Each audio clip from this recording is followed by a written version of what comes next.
ನಮಸ್ಕಾರ ಪ್ರಿಯ ವೀಕ್ಷಕರೇ, ತ್ರಿಶಕ್ತಿ ಚಾನಲ್ಗೆ ಸ್ವಾಗತ. ಈಗ ಒಂದು ಆಂಜನೇಯ ಅನ್ನೋ ಮಂತ್ರ. ಆಂಜನೇಯ ನಮ್ಮ ಕಾರ್ಯಗಳನ್ನು ಸಿದ್ಧಿ ಮಾಡೋದಕ್ಕೋಸ್ಕರ ಆಂಜನೇಯನನ್ನು ನಾವು ವಶೀಕರಣ ಮಾಡುವುದು. ಈ ಮಂತ್ರದಿಂದ ನಮಗೆ ಸಕಲ ಕಾರ್ಯಗಳನ್ನು ವಶೀಕರಣ ಆಗುತ್ತೆ. ಯಾವ ಕಾರ್ಯವಾದರೂ ನಾವು ವಶೀಕರಣ ಮಾಡ್ಕೋಬೋದು ಅಂಥ ಒಂದು ಅದ್ಭುತವಾದಂಥ ಆಂಜನೇಯ ಮಂತ್ರ. ಈ ಮಂತ್ರನ ನೀವು ಯಾವ ರೀತಿಯಾಗಿ ಸಿದ್ಧಿ ಮಾಡ್ಕೋಬೇಕು ಅನ್ನೋದಾದರೆ, ಇದನ್ನು ಮಂತ್ರನ ಕೂಡ ನೀವು ಭಾನುವಾರ, ಗುರುವಾರ, ಅಮಾವಾಸ್ಯೆ, ಹುಣ್ಣಿಮೆ ಇಂಥ ದಿನಗಳಲ್ಲಿ ಸಿದ್ಧಿ ಮಾಡ್ಕೋಬೇಕು.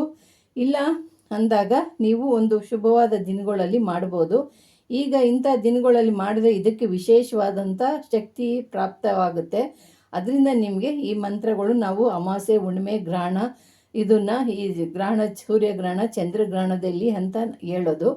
ಇದರಿಂದ ನೀವು ಜಪ ತಪ ಮಾಡೋದ್ರಿಂದ, ನೀವು ಸೂರ್ಯಗ್ರಹಣ, ಚಂದ್ರಗ್ರಹಣ, ಅಮಾವಾಸ್ಯೆಯಲ್ಲಿ ನೀರಿನಲ್ಲಿ ನೀವು ಜಪ ಮಾಡೋದ್ರಿಂದ ಇದಕ್ಕೆ ವಿಶೇಷವಾದಂಥ ಶಕ್ತಿ ಇದಕ್ಕೆ ಉತ್ಪತ್ತವಾಗುತ್ತೆ. ಇದರಿಂದ ಈ ಅಪಾರವಾದಂಥ 108 ಮಾಡೋದು ಬಂದು ಅದು 1000 ಆಗಿರುತ್ತೆ. 1000 ಹೇಳಿದ್ರೆ 10,000 ಆಗುತ್ತೆ. ಅಷ್ಟು ಶಕ್ತಿ ಇದರಲ್ಲಿ ಸಿದ್ಧಿ ಆಗುತ್ತೆ. ಪ್ರಿಯ ವೀಕ್ಷಕರೇ, ನೀರಿನಲ್ಲಿ ಜಪ ಮಾಡೋದು ಅಂದರೆ ಭಾಳ ವಿಶೇಷವಾದಂಥ ಶಕ್ತಿ ನಿಮ್ಮಲ್ಲಿ ಹುಟ್ಟಾಗುತ್ತೆ. ಅದರಿಂದ ಯಾರಿಗೆ ಆಗುತ್ತೋ ಅಂಥವರು ಮಾಡ್ಕೊಳ್ಳಿ. ಈಗ ನಿಮಗೆ ನಾನು ತಿಳಿಸ್ತಿರೋದೇನು ಅಂದರೆ, ಈ ಮಂತ್ರನ ನೀವು 6000 ಸಲ ಜಪ ಮಾಡಬೇಕು.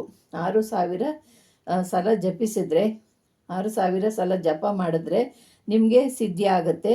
ಇದಕ್ಕೆ ನೀವು ನೈವೇದ್ಯ ಪೂಜೆ ಮಾಡುವಾಗ ನೀವು ಒಂದು ಫೋಟೋನೋ ವಿಗ್ರಹದ ಎದುರುಗಡೆ ಕೂತ್ಕೊಂಡು ನೀವು ಈ ಯಂತ್ರನ ಒಂದು ಬರಿಬೇಕು.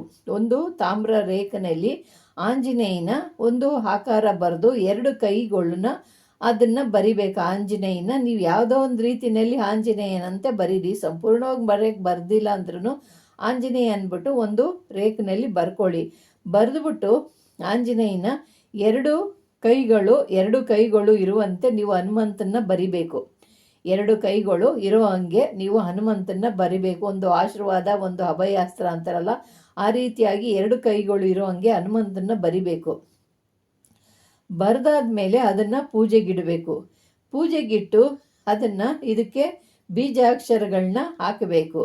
ಅದನ್ನು ಕ್ರಮವಾಗಿ ನೀವು ಬೀಜಾಕ್ಷರಗಳು ಹೇಳ್ಕೊಂಡು ನೀವು ಕ್ರಮವಾಗಿ ನೀವು ಇದನ್ನು ಪ್ರಯೋಗಿಸಬೇಕು.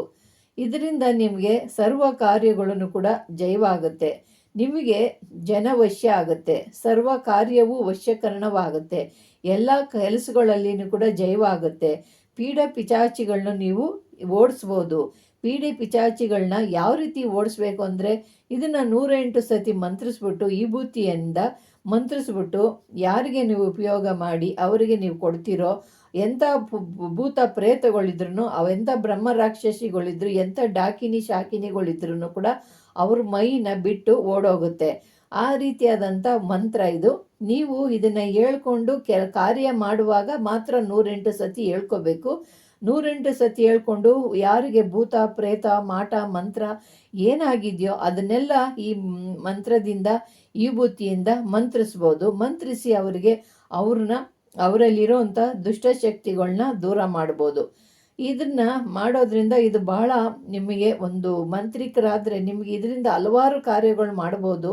ಇಲ್ಲ ನಿಮ್ಮ ಮನೆಯಲ್ಲಿ ಹಲವಾರು ಕಾರ್ಯಗಳು, ಹಲವಾರು ರೀತಿಯ ಭೂತ ಪ್ರೇತ ಮಾಟ ಮಂತ್ರ ಭಾನುಮತಿ ಪ್ರಯೋಗ ಅಂತ ತುಂಬ ಜನ ಹೇಳ್ತಿರ್ತಿರಲ್ಲ, ಅಂಥವರೆಲ್ಲ ಈ ಮಂತ್ರನ ಸಿದ್ಧಿ ಮಾಡಿಕೊಂಡು ನಿಮ್ಮ ಕಾರ್ಯನ ನೀವೇ ಮಾಡ್ಕೋಬೋದು. ಇದರಿಂದ ನಿಮಗೆ ನೀವೇ ರಕ್ಷಣೆ ಮಾಡ್ಕೋಬೋದು. ಯಾಕೆಂದರೆ ಕೆಲವರು ಸಿದ್ಧಿ ಮಾಡ್ಕೊತಾರೆ, ದುಡ್ಡು ಕಾಸು ಇರೋರು ಹೋಗಿ ಬೇರೆ ಕಡೆ ಸಿದ್ಧಿ ಮಾಡ್ತಾರೆ. ಆದರೆ ಇಲ್ದಿರೋರು ಏನು ಮಾಡಬೇಕು ಅಂದರೆ, ಅಂಥವರು ಈ ಮಂತ್ರಗಳನ್ನ ಜಪ ಮಾಡಿಕೊಂಡು ನಿಮ್ಮ ಕಾರ್ಯನ, ನಿಮ್ಮ ಆರೋಗ್ಯನೇ ನೀವೇ ಸರಿಪಡಿಸ್ಕೊಳ್ಳಿ. ಇದಕ್ಕೆ ಈ ಬುತ್ತಿನ ಮಂತ್ರಿಸ್ಬಿಟ್ಟು ಹಣೆಗಿಟ್ಕೊಳ್ಳಿ. ಹೊಟ್ಟೆಗೆ ಸ್ವಲ್ಪ ನೀರಲ್ಲಿ ಹಾಕಿ ಕುಡೀರಿ. ನಿಂಬೆಹಣ್ಣು ಮಂತ್ರಿಸ್ಕೊಳ್ಳಿ. ನಿಂಬೆಹಣ್ಣು ಮಂತ್ರಿಸ್ಕೊಂಡು ನಿಂಬೆಹಣ್ಣಿನಲ್ಲಿ ಅರ್ಧ ಹೋಳು ನೀವು ಹೊಟ್ಟೆಗೆ ತಗೊಳ್ಳಿ, ಇನ್ನು ಅರ್ಧ ಹೋಳು ದೇಹಕ್ಕೆಲ್ಲ ಲೇಪನೆ ಮಾಡ್ಕೊಳ್ಳಿ. ಈ ರೀತಿಯಾಗಿ ನೀವು ಮಾಡೋದ್ರಿಂದ ನಿಮ್ಮ ದೇಹದಲ್ಲಿ ಇರೋವಂಥ ದುಷ್ಟಶಕ್ತಿಗಳು ನಿಮ್ಮನ್ನು ಬಿಟ್ಟು ದೂರ ಹೋಗ್ತವೆ. ನಿಮ್ಮನ್ನು ನೀವು ರಕ್ಷಣೆ ಮಾಡ್ಕೊಳ್ಳಿ. ಮತ್ತು ಇನ್ನೊಬ್ರಿಗೂ ಹೇಳಿ, ನಿಮ್ಮಿಂದ ಅವ್ರಿಗೂ ಪರಿಹಾರ ಆಗಲಿ.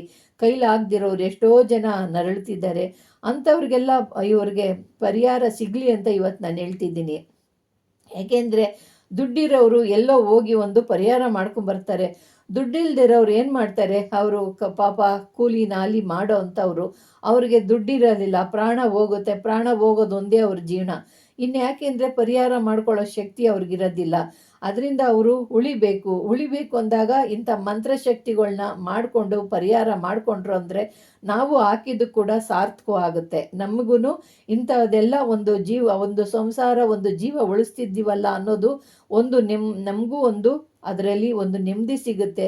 ನಮಗೂ ಒಂದು ಇದು ಹಾಕಿದ್ದಕ್ಕೂ ಪರವಾಗಿಲ್ಲ ಅನ್ನೋ ಥರದಲ್ಲಿ ಇನ್ನೂ ವಿಧದಲ್ಲಿ ಹುಡುಕಿ ಹಾಕಬೇಕು ಅನ್ನಿಸ್ತಾ ಇದೆ. ಅಂಥವ್ರಿಗೆ ನಾನು ಇಂಥ ವಿಧಾನಗಳನ್ನ ಕೇಳಿದ್ದೀನಿ. ಅದರಿಂದ ಅಂಥವ್ರಿಗೆ ದುಡ್ಡಿಲ್ಲ, ಕಾಸಿಲ್ಲ, ಪಾಪ ಒಂದು ಹೆಣ್ಣು ಹುಡುಗಿಗೆ ಹೇಳಿದ್ನಲ್ಲ, ಆ ಹುಡುಗಿಗೆ ಬರೆಗಳು ಹಾಕಿರೋದನ್ನ ಹಂಗಂಗೆ ರಕ್ತದ ಆಕಾರದಲ್ಲಿ ಬರೆಗಳು ಬರ್ತಾ ಇದ್ದಾವೆ. ಇನ್ನೂ ಚಿಕ್ಕ ಹುಡುಗಿ, ವಯಸ್ಸು ಹುಡುಗಿ, ಅಂಥ ಹುಡುಗಿ ಜೀವನಗಳಂಗೆ ಯಾರ್ಯಾರಿಗೋ ಬೇರೆಯವ್ರಿಗೆಲ್ಲ ಹಿಂಗೆ ಹಾಳಾಕೋದಕ್ಕೆ ನನಗೆ ನೋಡ್ಬಿಟ್ಟು ಅಂಥವ್ರಿಗೆಲ್ಲ ಯಾವ ರೀತಿ ಪರಿಹಾರ ಕೊಡಬೇಕು ಅನ್ನೋದಕ್ಕೋಸ್ಕರ ಅದಕ್ಕೆ ನಾನು ಕೊಟ್ಟಿದ್ದೀನಿ. ಈ ಮಂತ್ರನ ಕಷ್ಟಪಟ್ಟು ಜಪ ಮಾಡಿಬಿಟ್ಟು ನಿಮ್ಮ ಕಾರ್ಯಗಳನ್ನ ನೀವೇ ಸಿದ್ಧಿ ಮಾಡ್ಕೊಳ್ಳಿ, ನಿಮ್ಮ ಕಷ್ಟಗಳನ್ನ ನೀವೇ ಪರಿಹಾರ ಮಾಡ್ಕೊಳ್ಳಿ. ನಿಮಗೆ ಆ ಶಕ್ತಿ ಇದ್ದರೆ ಬೇರೆ ಕಡೆ ಹೋಗಿ ಸರಿ ಮಾಡ್ಕೊಳ್ಳಿ. ಇಲ್ಲ ಅಂದವ್ರು ಈ ಮಂತ್ರ ಜಪ ಮಾಡಿ ನಿಮ್ಮ ರೋಗ ರುಜಿನಗಳನ್ನ ದೂರ ಮಾಡ್ಕೊಳ್ಳಿ. ನೀರು ಮಂತ್ರಿಸ್ಕೊಡಿರಿ, ನಿಂಬೆಹಣ್ಣು ಮಂತ್ರಿಸ್ಕೊಂಡು ಕುಡೀರಿ, ಈ ಬುತ್ತಿ ಮಂತ್ರಿಸ್ಕೊಂಡು ಹಣೆಗಿಟ್ಕೊಂಡು ನಿಮ್ಮ ದೇಹಕ್ಕೆ ಲೇಪನೆ ಮಾಡಿಕೊಂಡು ಹೊಟ್ಟೆಗೂ ಅದನ್ನು ಮಂತ್ರಿಸಿ ಹೊಟ್ಟೆಗೆ ಹಾಕ್ಕೊಡಿರಿ. ಅಂದರೆ ಈ ಬುತ್ತಿಗಳು ಬೇರೆ ಬುತ್ತಿಗಳೆಲ್ಲ ಅದರಲ್ಲಿ ನೀವು ತಗೊಳಕ್ಕೆ ಹೋಗಬೇಡಿ. ಅಂಗಡಿನಲ್ಲಿ ಮಾರೋವಂಥದ್ದು ನೀವೇ ಈ ಬುತ್ತಿನ ಮಾಡ್ಕೋಬೇಕು ಅಂದರೆ ಬೆರಣಿಗಳು ತಟ್ಟಿಬಿಟ್ಟು ಆ ಬೆರಣಿಗಳು ಒಣಗಿಸ್ಬಿಟ್ಟು ಆ ಈ ಬುತ್ತಿನ ನೀವು ಶುದ್ಧವಾಗಿ ಮಾಡಿಕೊಂಡು ಈ ಮಂತ್ರನ ಜಪಿಸಿ ನೀವು ಹೊಟ್ಟೆಗೆ ತಗೊಳ್ಳೋದ್ರಿಂದ ನಿಮಗೆ ಅದೇನೂ ಸೈಡ್ ಎಫೆಕ್ಟ್ ಇರೋದಿಲ್ಲ. ಈ ಅಂಗಡಿಯಿಂದ ತರೋದು ಈ ಬುತ್ತಿನ ಹೊಟ್ಟೆಗೆ ತಗೊಳ್ಳೋದ್ರಿಂದ ಅದರಲ್ಲೆಲ್ಲ ಬೇರೆ ಅದರಲ್ಲಿ ಕಲಸಿರ್ತಾರೆ, ಅದರಲ್ಲೆಲ್ಲ ತಗೊಳಕ್ಕೆ ಹೋಗಬೇಡಿ. ಅದರಿಂದ ಅದು ನಿಮ್ಗೆ ಹೇಳ್ತಾ ಇದ್ದೀನಿ, ನೀವು ಆರೋಗ್ಯ ಒಂದು ಸರಿ ಮಾಡ್ಕೊಳ್ಳೋಕೆ ಹೋಗಿ ಇನ್ನೊಂದು ತೊಂದರೆಗೆ ಗುರಿಯಾಗಬೇಡಿ ಅನ್ನೋದಕ್ಕಾಗಿ ನೀವು ಹಸುವಿನ ಬೆಣ್ಣಿನ ಮಾಡಿಕೊಂಡು ಈ ಬುತ್ತಿ ಮಾಡಿಕೊಂಡು ಹೊಟ್ಟೆಗೆ ತಿಂದರೆ ಏನೂ ತೊಂದರೆ ಆಗಲ್ಲ. ಮತ್ತು ಇನ್ನೊಂದು ಈ ಬುತ್ತಿ ಅಂಗಡಿನಲ್ಲಿ ಸಿಗೋದನ್ನ ತಗೊಂಡು ಬಂದು ನೀವು ಮಂತ್ರಿಸ್ಬಿಟ್ಟು ಹೊಟ್ಟೆಗೆ ತೊಗೊಳ್ತಾ ಇದ್ದರೆ ಅದರಿಂದ ಸೈಡ್ ಎಫೆಕ್ಟ್ಗಳು ಅದು ಇದು ಅವ್ರು ಏನೇನೋ ಹಾಕಿರೋವಂಥ ಕಲ್ಮಶಗಳು ಇರ್ತವೆ. ಅದರಿಂದ ನಿಮಗೆ ನಾನು ಹೇಳ್ತಿದ್ದೀನಿ, ಬೇಕಾದರೆ ಹಣೆಗಿಟ್ಕೋಬೋದು. ಹೊಟ್ಟೆಗೆ ತೊಗೊಳೋಕ್ಕೆ ನೀವು ಶುದ್ಧವಾದಂಥ ಬೆರಣಿಗಳಿಂದ ಮಾಡ್ಕೊಳ್ಳಿ ಪ್ರಿಯ ವೀಕ್ಷಕರೇ. ಇದರಿಂದ ನಿಮಗೆ ಭಾಳ ಅದ್ಭುತವಾದಂಥ ದುಷ್ಟಶಕ್ತಿಗಳ ಹಾವಳಿ ಹೆಚ್ಚಾಗಿದೆ. ಎಲ್ಲಿ ನೋಡಿದ್ರೂ ತುಂಬ ದುಷ್ಟಶಕ್ತಿಗಳು, ಮಾಟ ಮಂತ್ರಗಳು, ಭಾನುಮತಿ ಪ್ರಯೋಗ, ಈ ಚೌಡಿ ಪ್ರಯೋಗ, ಇಂಥ ಪ್ರಯೋಗಗಳಿಗೆಲ್ಲ ಈ ಆಂಜನೇಯನ ಬಿಟ್ಟು ನಿಮ್ಗೆ ಯಾರೂ ಕಷ್ಟ ಪರಿಹಾರ ಆಗಲ್ಲ. ಈ ಬಜರಂಗ ಬಲಿನೇ ನಿಮ್ಮನ್ನು ರಕ್ಷಣೆ ಮಾಡೋದು. ಈ ಬಜರಂಗ ಬಲಿನ ನೀವು ಪಾದನ ಹಿಡ್ಕೊಂಡು ನಿಮ್ಮ ಕಷ್ಟನ ದೂರ ಮಾಡ್ಕೊಳ್ಳಿ ಪ್ರಿಯ ವೀಕ್ಷಕರೇ. ನಿಮ್ಮನ್ನು ರಕ್ಷಣೆ ಮಾಡಲಿ ಈ ಬಜರಂಗಿ ಬಲಿ ಅಂತ ನಾನು ಕೂಡ ನಿಮ್ಗೆ ಹೇಳಿ ಇವತ್ತು ಎಷ್ಟು ಜನಗಳು ಹೇಳ್ತಿರೋದನ್ನ ನೋಡ್ಬಿಟ್ಟು ಇವತ್ತು ತುಂಬ ಆವೇಶದಿಂದ ನಾನು ಹೇಳ್ತಿದ್ದೀನಿ ನಿಮಗೆ.